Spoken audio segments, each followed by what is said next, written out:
أعوذ بالله من الشيطان الرجيم بسم الله الرحمن الرحيم. سيقول لك المخلفون من الأعراب شغلتنا أموالنا وأهلنا فاستغفر لنا يقولون بألسنتهم ما ليس في قلوبهم قل فمن يملك لكم من الله شيئا إن أراد بكم ضرا أو أراد بكم نفعا بل كان الله بما تعملون خبيرا بل ظننتم أن لن ينقلب الرسول والمؤمنون إلى أهليهم أبدا وزين ذلك في قلوبكم وظننتم ظن السوء وكنتم قوما بورا ومن لم يؤمن بالله ورسوله فإنا أعتدنا للكافرين سعيرا ولله ملك السماوات والأرض يغفر لمن يشاء ويعذب من يشاء وكان الله غفورا رحيما سيقول المخلفون إذا انطلقتم إلى مغانم لتأخذوها ذرونا نتبعكم يريدون أن يبدلوا كلام الله قل لن تتبعونا كذلكم قال الله من قبل فسيقولون بل تحسدوننا بل كانوا لا يفقهون إلا قليلا قل للمخلفين من الأعراب ستدعون إلى قوم أولي بأس شديد تقاتلونهم أو يسلمون فإن تطيعوا يؤتكم الله أجرا حسنا وإن تتولوا كما توليتم من قبل يعذبكم عذابا أليما ليس على الأعمى حرج ولا على الأعرج حرج ولا على المريض حرج ومن يطع الله ورسوله يدخله جنات تجري من تحتها الأنهار ومن يتولى يعذبه عذابا أليما. صدق الله العظيم. الحمد لله رب العالمين والصلاة والسلام على سيد المرسلين وعلى آله وأصحابه أجمعين أما بعد. سورۃ الفتح کی یہ 7 آیتیں ہیں جن کی ابھی آپ کے سامنے تلاوت کی گئی. آیت نمبر 11 سے سلسلہ شروع ہو کر آیت نمبر 17 پر ختم ہوا اور ان آیتوں میں اللہ تعالیٰ نے حدیبیہ کا جو واقعہ پیش آیا تھا اس موقع پر بعض ایسے لوگ جو کھل کر اسلام کی تائید میں نہیں آئے تھے اور جو کھل کر حضور اکرم صلی اللہ علیہ وسلم کا ساتھ دینا نہیں چاہ رہے تھے ان پر تبصرہ فرمایا کیونکہ جیسا کہ گزشتہ اتوار یہ بات آپ کی خدمت میں عرض کی گئی کہ اللہ کے رسول صلی اللہ علیہ وسلم نے جب یہ خواب دیکھا کہ آپ صلی اللہ علیہ وسلم عمرے سے فارغ ہونے کے بعد سر منڈوا رہے ہیں، بال کٹا رہے ہیں، تو آپ صلی اللہ علیہ وسلم نے صحابہ میں اعلان فرمایا کہ اللہ تعالیٰ کی جانب سے بشارت ہے کہ ہم کو عمرے کی نعمت نصیب ہوگی، لہذا جو میرے ساتھ چلنا چاہتا ہے وہ چل سکتا ہے. یہ سن 6 ہجری تھی، ہجرت کا 6واں سال تھا اور ماہ رجب المرجب تھا رجب کے مہینے میں یہ قافلہ نکلا. آپ صلی اللہ علیہ وسلم کے ساتھ 1400 سے کچھ متجاوز لوگ تھے جو اس قافلے میں چل پڑے. اور عمرے کی نیت سے چونکہ یہ قافلہ تھا، اسی لیے برائے نام ہتھیار، ان کے روایتوں میں آتا ہے کہ ایک ہی تلوار تھی جو ساتھ رکھی گئی تھی. ہدی کے جانور، یعنی وہ جانور جو بطور شکرانہ مینا میں قربان کیے جانے والے تھے، ان کو علامتیں لگا دی گئی تھی یہ بتانے کے لیے کہ یہ عمرے کا قافلہ ہے، یہ کوئی تجارتی قافلہ نہیں ہے، یہ محض عبادت کے نیت سے نکلے ہوئے ہیں. اللہ کے رسول صلی اللہ علیہ وسلم قافلے کے سربراہ ہیں اور چل رہے ہیں کہ عصفان نامی علاقے میں یہ اطلاع ملتی ہے کہ قریش نے تہیہ کر لیا ہے کہ آپ کو مکہ مکرمہ میں داخل نہیں ہونے دیں گے. اور اس کے لیے حضرت خالد بن ولید رضی اللہ تعالیٰ عنہ، جو اس وقت تک مسلمان نہیں ہوئے تھے، ان کو ایک قافلہ دے کر، ایک لشکر دے کر روانہ کیا کہ وہ حضور اکرم صلی اللہ علیہ وسلم کے اس قافلے کو روک دے. آپ صلی اللہ علیہ وسلم نے راستے کو قدرے تبدیل کر دیا تاکہ مدبھیڑ نہ ہو، مقابلہ نہ ہو، لڑائی کی نوبت نہ آئے. اور پھر دھیرے دھیرے حدیبیہ کے مقام پر آپ صلی اللہ علیہ وسلم کا قافلہ پہنچ گیا. حدیبیہ تقریباً یوں سمجھ لیجئے کہ جو حدود حرم ہے اس کے بارڈر پر ہے. اور لازمی بات ہے، عربوں کا یہ پرانا رواج تھا، بہت پرانا دستور تھا کہ حدود حرم میں لڑائی نہیں کیا کرتے تھے. ان کا یہ قانون تھا کہ 4 محترم مہینوں میں، قابل احترام مہینوں میں، جس میں رجب بھی شامل تھا، وہ جنگ نہیں کیا کرتے تھے.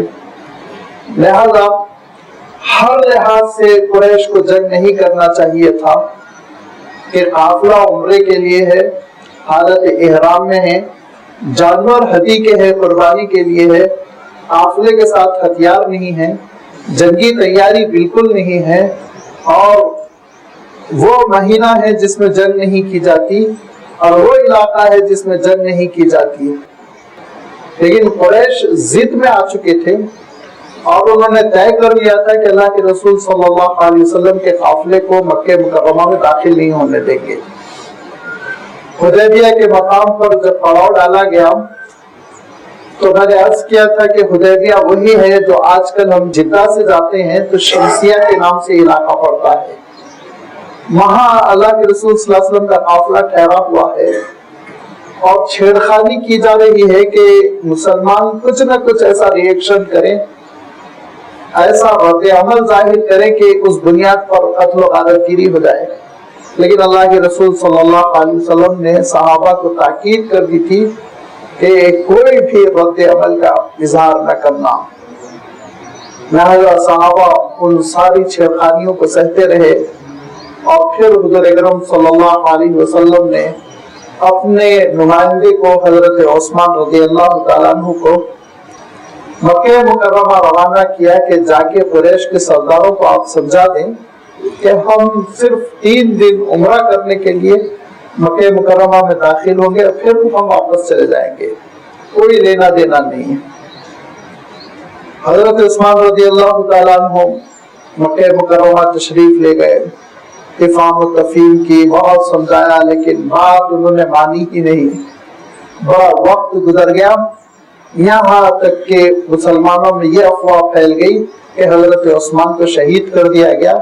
تو اللہ کے رسول صلی اللہ علیہ وسلم نے ایک بیعت فرمائی اور اس بیعت کا تذکرہ آپ دیکھیں گے کہ بہت واضح انداز میں آیت نمبر 18 میں آ رہا ہے، جو انشاءاللہ آئندہ مجلس میں اس کی وضاحت ہوگی.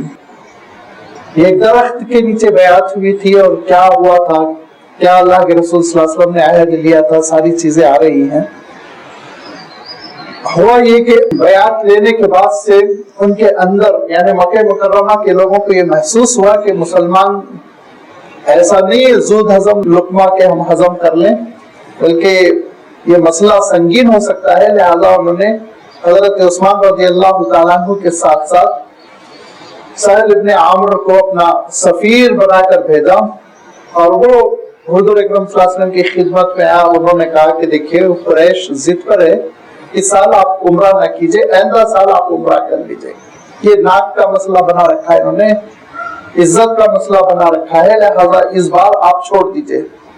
حضور اکرم صلی اللہ علیہ وسلم کا ذہن فوراً منتقل ہوا کہ مجھے جو خواب دکھایا گیا اس میں یہی سال عمرہ کرنا یہ نہیں کہا گیا ہے، صرف عمرہ ہوگا، اور عمرہ ہونے کے بعد بال یا تو کٹوائے جا رہے ہیں یا پھر حلق کیا جا رہا ہے، منڈوائے جا رہے ہیں، تو لازمی بات ہے یہ سال نہیں آئندہ سال۔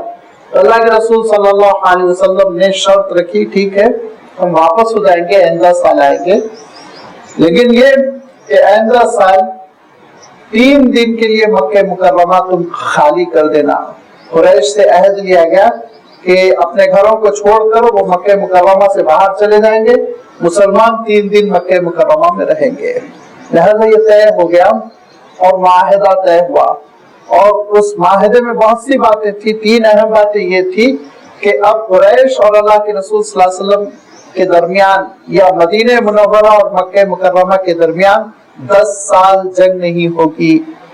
اور دوسری بات یہ تھی کہ حضور اکرم صلی اللہ علیہ وسلم کے پاس اگر کوئی مکہ مکرمہ کا آدمی بھاگ کر پہنچ جائے تو اللہ کے رسول صلی اللہ علیہ وسلم واپس کر دیں گے، مدینہ منورہ والے واپس کر دیں گے، اور اگر اس کے برعکس ہو جائے مدینہ کا آدمی کوئی مکہ چلا جائے تو وہ واپس نہیں کریں گے۔ حضور اکرم صلی اللہ علیہ وسلم نے اس کو بھی منظور کیا۔ اور تیسری چیز یہ طے ہوئی کہ جو قبیلہ مسلمانوں سے مل جانا چاہے، ان سے دوستی کر لینا چاہے، اس کو اجازت ہوگی کہ وہ مسلمانوں سے ملے، اور جو قبیلہ یہ چاہے کہ قریش سے دوستی کرے، ان کا حلیف بن جائے، تو ان کو اجازت ہوگی کہ وہ مکے کے لوگوں کا حلیف اور ساتھی بن جائے۔ یہ اجازت دی گئی اور یہ طے پایا کہ اس طرح سے اب ہم آگے رہیں گے۔ اور اس کے ساتھ حضور اکرم صلی اللہ علیہ وسلم نے کہا احرام اتار دو، جانور ذبح کر دو، واپس چلنے کی تیاری کرو۔ صحابہ میں بڑی بے چینی تھی کہ اتنا دب کر کیوں معاہدہ کیا گیا۔ بالخصوص کچھ واقعات ایسے ہوئے تھے جس میں مسلمانوں کو یہ شدید احساس ہو گیا تھا کہ ایسا نہیں ہونا چاہیے تھا۔ جیسے کہ میں نے گزشتہ اتوار بھی عرض کیا تھا ابو جندل کا واقعہ، کہ وہ ریڈیو میں بندھے ہوئے کسی طرح مسلمانوں کے پاس آیا اور کہا میں مسلمان ہو گیا ہوں، مجھ پہ بڑا ظلم ہو رہا ہے۔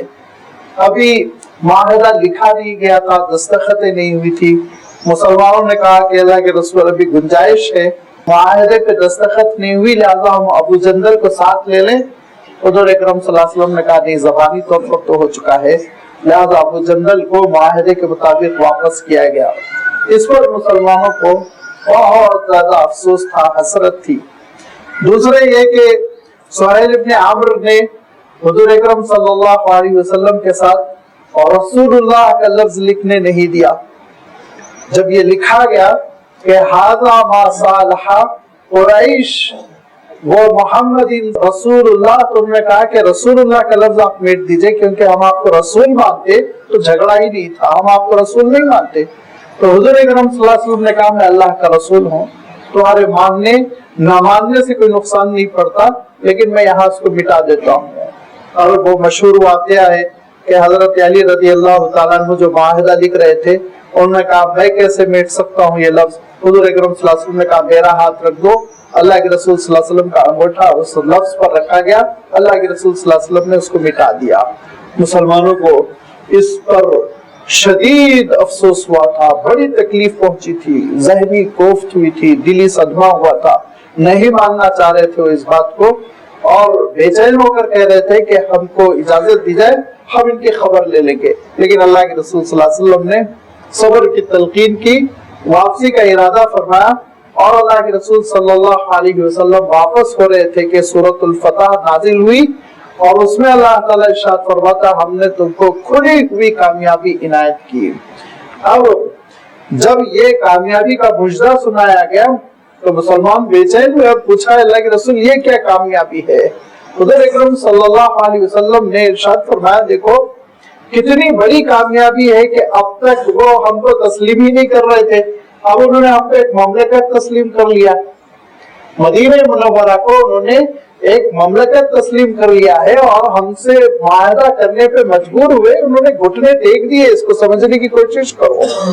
اور دوسری بات اللہ کے رسول صلی اللہ علیہ وسلم نے ارشاد فرمائی کہ دوسری اہم ترین بات یہ ہے کہ تم کو اب 10 سال امن، سلامتی اور آرام کے ساتھ جینے کا موقع ملے گا، تم اسلام کی خدمت کر سکو گے۔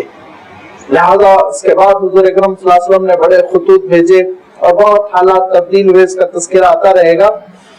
اور تیسری بات یہ حضور اکرم صلی اللہ علیہ وسلم نے یہ ارشاد فرمایا دیکھو میں نے خواب جو دیکھا تھا اس میں سال کا تعین نہیں ہے، آئندہ سال ہم عمرہ کریں گے اور عمرہ بھی اس شان سے کریں گے کہ 3 دن قریش مکہ مکرمہ کو خالی کر دیں گے تاکہ کوئی ہم کو چھیڑ بھی نہ سکے، آرام کے ساتھ ہم عمرہ کریں گے۔ لہذا یہ بہت بڑی کامیابی ہے۔ اور اللہ کے رسول صلی اللہ علیہ وسلم ارشاد فرماتے تھے یہ آیتیں جب نازل ہوئی تو دنیا مافیہ جو کچھ دنیا میں نعمتیں ان سب سے مجھے اچھی لگی کہ اللہ تعالیٰ نے اس کو سب سے بڑی عظیم الشان کامیابی قرار دیا۔ لہذا اللہ کے رسول صلی اللہ علیہ وسلم واپس ہو رہے ہیں اور واپس تشریف لاتے ہوئے اب مدینہ منورہ میں داخل ہونے والے ہیں تو اللہ کے رسول صلی اللہ علیہ وسلم کی خدمت میں مختلف قبیلے کے لوگ دوڑ دوڑ کر آنے لگے۔ کیوں؟ اس لیے کہ آگے اللہ تعالیٰ خود ارشاد فرما رہا ہے یہ قبیلے والے جس میں قبیلے بنی اسلم تھا، بنی غفار تھے، جوہینہ تھے، مزینہ تھے، یہ چھوٹے چھوٹے قبیلے جو مدینے کے اطراف تھے، ان لوگوں نے طنز کرتے ہوئے کہا تھا کہ اب مسلمان زندگی سے ہاتھ دھو چکے ہیں، کس سے بھیڑ رہے ہیں ان کو نہیں معلوم، قریش سے بھیڑ رہے ہیں، یہ قریش ان کو زندہ واپس نہیں بھیجیں گے، یہ واپس نہیں آنے والے، ختم ہو گیا قصہ۔ لہذا وہ مطمئن بیٹھے ہوئے تھے کہ مسلمانوں کے تو ٹکڑے ٹکڑے ہو گئے ہوں گے، وہ کہاں سے واپس آئیں گے۔ اچانک اطلاع ملی کہ پورے 1400 کے 1400 کسی کا بال بکا نہیں ہوا، سب محفوظ واپس چلے آ رہے تھے، یہ گھبرا گئے اور دوڑ دوڑ کر حضور اکرم صلی اللہ علیہ وسلم کی خدمت پہ حاضر ہونے لگے اور حاضر ہو کر یہ کہنے لگے کہ وہ پریشانی تھی، یہ پریشانی تھی جس کی وجہ سے ہم ساتھ نہیں دے سکے۔ اللہ تعالیٰ نے ان کی خبر لی اور ارشاد فرمایا سَيَقُولُ لَكَ الْمُخَلَّفُونَ مِنَ الْأَعْرَابِ، اے نبی اب عنقریب جب آپ پہنچ جائیں گے مدینہ منورہ کی دہلیز پر، باب داخلے پر، تو آپ سے کہنے لگیں گے وہ لوگ جو پیچھے رہ گئے تھے، المخلفون من الاعراب، اعراب کہتے ہیں دیہاتوں میں رہنے والے عربوں کو۔ لہذا آپ بدوؤں سے اس کا ترجمہ کر سکتے ہیں کہ یہ بدو قبیلے کے لوگ جو گھروں میں بیٹھے رہ گئے تھے اور آپ کے ساتھ نکلنے کو انہوں نے گوارا نہیں کیا تھا، وہ آپ سے عنقریب کیا کہیں گے، شغلتنا اموالنا واہلنا، ہم کو مشغول کر رکھا تھا ہمارے مال و دولت نے، ہمارے اہل و عیال نے، بچوں میں ہم بزی تھے اور کھیت کاٹنے میں بزی تھے، کھجور پک چکے تھے وہ کھجور توڑنے میں ہم بزی تھے، مال تجارت اس میں، اور گھر والوں میں ہم مجبور تھے، مشغول تھے، ان کی خدمت میں لگے ہوئے تھے، لہذا ہم آپ کے ساتھ نہیں نکل سکے۔ اب جب نہیں نکل سکے تو ہم سے غلطی ہو گئی، کوتاہی ہو گئی، ہم کو آپ معاف کر دیجئے، فاستغفر لنا، آپ ہمارے لیے دعائے مغفرت کر دیجئے کہ اللہ تعالیٰ ہماری اس کوتاہی کو، ہماری اس غلطی کو معاف کر دے۔ اگر سچے دل کے ساتھ وہ یہ کہتے اور جھوٹا بہانہ نہ کرتے تو اللہ تعالیٰ ان کے ساتھ خیر کا معاملہ فرماتا۔ یہی چیز آگے چل کے بھی پیش آئی۔ تبوک کے موقع پر جب اللہ کے رسول صلی اللہ علیہ وسلم نکلے تو اس موقع پہ تو اللہ کے رسول صلی اللہ علیہ وسلم نے اعلان کر دیا تھا کہ کسی کو گھر میں بیٹھنے کی اجازت نہیں ہے، سب کو چلنا ہے سوائے معذورین کے، اور وہ معذورین کون ہیں ان کا بھی تذکرہ آگے اللہ تعالیٰ نے 17 نمبر آیت میں کر دیا کہ جو معذور ہے، جو خواتین ہیں، کم عمر بچے ہیں، بوڑھے ہیں، بیمار ہیں، وہ تو گھر پر رہیں گے، جتنے لڑنے کے قابل ہے سب میرے ساتھ چلیں گے کیونکہ روم کے لشکر سے ہمارا مقابلہ ہے۔ تو پھر ان لوگوں نے جن کے اندر نفاق تھا اسی طرح کی باتیں کہی اور اللہ کے رسول صلی اللہ علیہ وسلم کے ساتھ روانہ ہونے کے لیے تیار نہیں ہوئے. اس موقع پہ تو اللہ تعالیٰ نے ان کو منافق قرار دے کر یہ بات ارشاد فرمائی کہ اب ان میں سے کوئی شخص مر جائے تو اے رسول آپ کو اس بات کی اجازت نہیں کہ آپ اس کی نماز جنازہ پڑھائیں اور نہ آپ کو اس بات کی اجازت ہے کہ آپ اس کی قبر پر کھڑے ہو کے اس کے لیے دعائے مغفرت کریں. دونوں کی اجازت نہیں. اتنی سختی کی گئی لیکن وہ ابھی 2 سال کے بعد حالات آنے والے ہیں. سن 9 ہجری میں غزوہ تبوک پیش آیا. ابھی سن 6 ہجری میں اللہ تعالیٰ نرمی فرما رہا ہے. لہذا ابھی کہا کہ یہ کہہ رہے ہیں ان کی بات سن لی جائے لیکن یہ کہہ رہے ہیں جھوٹ, سچ نہیں کہہ رہے ہیں. یہ بہانہ گھر والوں میں ہم مشغول تھے, بال بچوں میں مشغول تھے, شغلتنا اموالنا واہلنا, یہ بہانہ غلط ہے.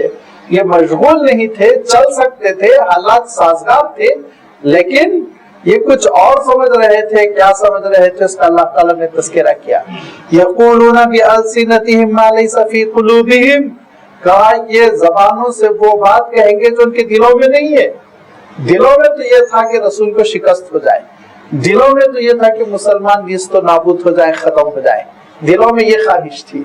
لیکن اب جب کہ یہ دیکھ رہے ہیں کہ معاہدہ بھی ہو گیا, قریش نے گھٹنے ٹیک دیے اور اب 10 سال جنگ نہیں ہوگی تو سمجھ گئے اب یہ مسلمان ایک یونٹی ہے, ایک اکائی ہے, ایک ایسی حقیقت ہے جس کو اب ہم انکار نہیں کر سکتے, جس کو ہم نظر انداز نہیں کر سکتے. لہٰذا اب دوڑ دوڑ کر آنے لگے اور کہنے لگے کہ ذرا سا مصروفیت ہو گئی تھی جس کی وجہ سے ہم آپ کے ساتھ نہیں آ سکے, آپ اللہ تعالیٰ سے ہمارے سلسلے میں معافی مانگ لیجئے.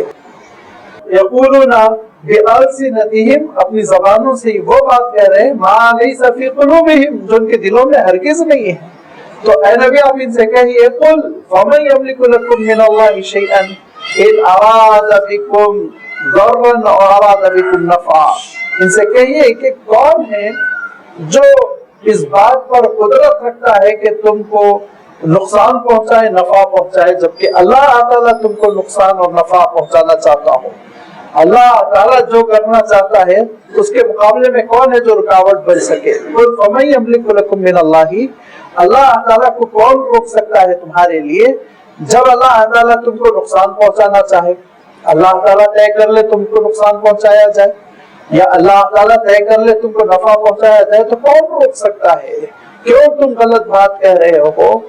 اور بالخصوص یہ اس سیاق میں کہا جا رہا ہے کہ ان کے ذہنوں میں یہ بات تھی کہ اگر ہم مسلمانوں کے دوست ہو جائیں, کھل کر مسلمانوں کے ساتھ آ جائیں تو اس بات کا امکان ہے کہ آگے یا تو یہودی ہم کو نقصان پہنچائیں گے یا مکے کے قریش ہم کو نقصان پہنچائیں گے. لہٰذا ایک پالیسی مینٹین کرو, کھل کے آنے کی ضرورت نہیں ہے. آمنا سامنا ہو جائے تو اتحاد کی بات کرو اور پیٹ پیچھے اپنا کام کرو. یہ کیفیت پر اللہ تعالیٰ تبصرہ کرتے ہوئے ارشاد فرماتا ہے کہ تمہارے دلوں میں غلط فہمی ہے, تمہارے دلوں میں غلط فہمی ہے کہ دیکھو یاد رکھو اللہ تعالیٰ تہیہ فرما لے تم کو نقصان پہنچانا ہے تو کیا قریش روک لیں گے, یہودی روک لیں گے, کوئی قبیلہ روک لے گا؟ ہرگز نہیں. اور اگر اللہ تعالیٰ تم کو کامیابی سے ہمکنار کرنا چاہتا ہے, فائدہ دینا چاہتا ہے تو کون آڑے آ سکے گا؟ کوئی آڑے نہیں آ سکے گا. بل کان اللہ بما تعملون خبیرا, بلکہ اللہ تعالیٰ جو کچھ تم کر رہے ہو اس سے باخبر, تمہاری سازشوں سے, تمہاری حرکتوں سے اور تمہارے نظریہ سے, ہر چیز سے اللہ تعالیٰ باخبر ہے. اللہ تعالیٰ سے تھوڑی چھپا سکو گے. لہذا یہ جھوٹے بہانے کرنا تمہارے حق میں سود مند نہیں ہوگا. تم آج کہہ رہے ہو کہ بال بچوں میں ہم مشغول ہو گئے تھے, مال و دولت میں ہم مشغول ہو گئے تھے, تجارت لین دین میں ہم مشغول ہو گئے تھے, جس کی وجہ سے قافلہ روانہ ہو گیا, ہم ساتھ نہیں چل سکے. لیکن اللہ تعالیٰ جانتا ہے تم آپس میں کیا کہہ رہے تھے, دلوں میں کیا سوچ رہے تھے. بل ظننتم, تم نے یہ گمان کیا تھا, یہ اندازہ لگایا تھا, تم نے یہ سمجھا تھا ان لن ينقلب الرسول والمؤمنون الى اہلہم ابدا, کہ رسول اور مومن یہ اپنے گھر والوں کے پاس اب واپس نہیں آ سکیں گے, ان کا کام تمام ہو گیا, چھٹی ہو گئی. یہ آخری موقع ہے کہ اب تک تو بچ گئے تھے, بدر میں کسی طرح بچ گئے, احد میں بچ گئے, احزاب میں بچ گئے, اب اس موقع پہ یہ تباہ ہو جائیں گے. کیوں؟ اس لیے کہ یہ خود یہ خود قریش کے قریب جا رہے ہیں، مکے کے قریب جا رہے ہیں. وہاں تو قریش ہے، بڑے بڑے قبیلے ہیں، قریش کے دوست احباب ہیں اور ان کا لشکر ہے، حبشیوں کا لشکر ہے، ان کی فوج ہے، ان کی فوج ہے. تو سب مل کے مسلمانوں کا کام تمام کر دیں گے، مسلمان واپس تھوڑی آ سکیں گے. لہذا بل ظننتم ان لن ينقلب الرسول، تم نے تو یہ اندازہ لگایا تھا کہ رسول بھی لوٹ کر نہیں آئیں گے، والمؤمنون، اہل ایمان بھی لوٹ کر نہیں آئیں گے، الی اہلہم ابدا، اپنے گھر والوں کے پاس کبھی بھی. قصہ ختم ہو گیا، چھٹی ہو گئی. اب ان کے ساتھ جانا یہ سود مند نہیں ہے. وَزُيِّنَ ذَلِكَ فِي قُلُوبِكُمْ، اور یہ بات تمہارے دلوں میں رچ بس گئی تھی، شیطان نے لبھا دی تھی. یہ بات تم کو اتنی اچھی لگی تھی کہ قصہ ختم ہو گیا، مسلمانوں کے ساتھ دینے کی ضرورت نہیں ہے، کہ پھر اس کے بعد سے تم اپنے گھروں میں بیٹھے رہنے کو ترجیح دینے لگے. وَظَنَنْتُمْ ظَنَّ السَّوْءِ، تم نے بہت بڑی بدگمانی کی. اگر تم دوست تھے مسلمانوں کے تو تم کو یہ توقع کرنی چاہیے تھی، یہ امید کرنی چاہیے تھی، یہ خواہش رکھنی چاہیے تھی کہ اللہ تعالیٰ کی مسلمانوں کے ساتھ مدد ہو، وہ بحفاظت تمام واپس آ جائیں. یہ تم کو سوچنا چاہیے تھا، لیکن تم نے الٹا سوچا. وَكُنْتُمْ قَوْمًا بُورًا، اور تم ہلاک ہونے والے لوگ ہو، برباد ہو جانے والے لوگ ہو. بورن کا ترجمہ بائر کی جمع بورن ہے. یہ لفظ، اس کا ترجمہ ہم ہلاک ہونے والوں سے کرتے ہیں. اصلاً بائر، بور ایسے لوگوں کو کہتے ہیں جن کے دلوں میں بدنیتی ہے، اور اس بدنیتی کی وجہ سے وہ ناکام ہونے والے ہیں، برباد ہونے والے ہیں. اس شرط کے ساتھ بربادی کا مفہوم اس میں آتا ہے کہ اپنی بدنیتی کی وجہ سے، اپنی غلط گمانی کی وجہ سے دلوں میں انسان جو چور پالتا ہے، وہ چور پال کر کبھی کبھی تباہ ہو جاتا ہے، برباد ہو جاتا ہے. لہذا اس کیفیت کے سلسلے میں کہا جاتا ہے کہ وہ ہلاک ہونے والے، تباہ ہونے والے جو اپنے کھودے ہوئے گڑھے میں گرنے والے ہیں. یہ کیفیت کے لیے یہ لفظ استعمال کیا جاتا ہے. فرمایا وَكُنْتُمْ قَوْمًا بُورًا، اور تم خود اپنے گڑھے میں گرنے والے ہو، اپنے پاؤں پہ کلہاڑی مار رہے ہو، ہلاک ہو رہے ہو. کھلے دل کے ساتھ سوچو، اچھے انداز میں سوچو، شریفوں کے انداز میں سوچو، کھلی بات کرو، دو ٹوک بات کرو. اگر تم کو ڈر تھا تو تم مسلمانوں سے کہہ دیتے کہ یہ آپ کی روانگی، یہ قافلہ، یہ سفر آپ کے لیے خطرناک ہے، اس میں آپ کو تکلیف ہوگی، آپ ختم ہو جائیں گے، ہلاک ہو جائیں گے. کھل کے تم کہہ دیتے. یہ کہتے ہوئے تو تم یہ رہے کہ بہت اچھا عبادت کے لیے آپ جا رہے ہیں، اور دل میں یہ سوچ رہے تھے کہ مسلمان تباہ ہو جائیں، برباد ہو جائیں، مارے جائیں. فرمایا دیکھو، ایمان کھل کر قبول کر لو. آر پار کی بات ہو، یا تو مسلمان رہو یا اہل کفر میں سے رہو. وَمَن لَّمْ يُؤْمِن بِاللَّهِ وَرَسُولِهِ، جو اللہ اور اس کے رسول پر ایمان نہیں رکھتا، فَإِنَّا أَعْتَدْنَا لِلْكَافِرِينَ سَعِيرًا، ایسے کافروں کے لیے ہم نے آگ تیار کر رکھی ہے. اس سے صاف پتا چلا کہ منافق کافر ہوتا ہے، منافق کافر ہوتا ہے. صاف صاف اللہ تعالیٰ نے ارشاد فرمایا کہ جو اللہ اور اس کے رسول پر ایمان نہیں رکھ رہا ہے، اعتماد نہیں ہے، بھروسہ نہیں ہے، تو پھر یاد رکھو فَإِنَّا، ہم نے بے شک اس کے لیے تیار کر رکھا ہے، لِلْكَافِرِينَ سَعِيرًا، جہنم، آگ کو ہم نے تیار کر رکھا ہے.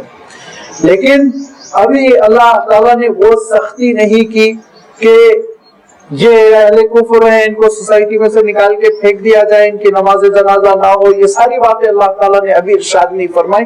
ابھی کہا کہ ان کو ابھی جینے دو مسلمانوں کے ساتھ، ہو سکتا ہے ہدایت مل جائے، ہو سکتا ہے یہ راست باز ہو کر اسلام قبول کر لیں، کھلے دل کے ساتھ اسلام قبول کر لیں، نفاق کی کیفیت ان کے اندر سے ختم ہو جائے. اسی لیے موقع دیا جا رہا ہے. وَلِلَّهِ مُلْكُ السَّمَاوَاتِ وَالْأَرْضِ، زمین و آسمان کی ملکیت اللہ تعالیٰ کی ہے، تنہا وہ مالک ہے. اونرشپ اگر زیبا ہے تو اللہ تعالیٰ کے لیے زیبا ہے.